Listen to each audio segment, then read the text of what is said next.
స్వరాజ్య టీవీకి మా వెన్నంటూ ఉంటూ మాకు ప్రతి ఒక్కటి ప్రజల్లోకి తీసుకెళ్తున్న స్వరాజ్య టీవీకి ధన్యవాదాలండి.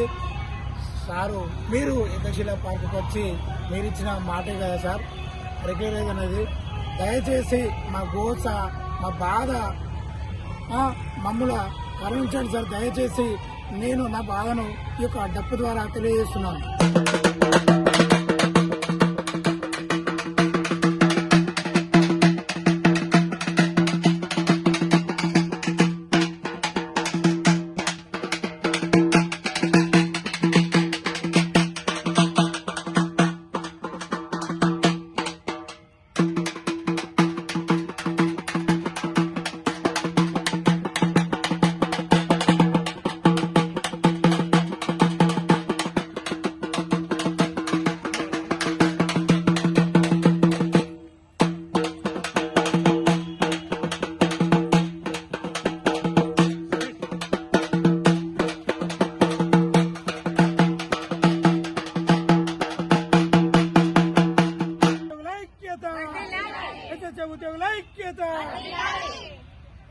ఉద్యోగుల ఐక్యత మీరిచ్చిన మాట కదా, మీరిచ్చిన మాట కదా.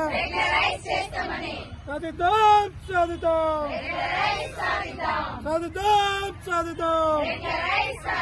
We want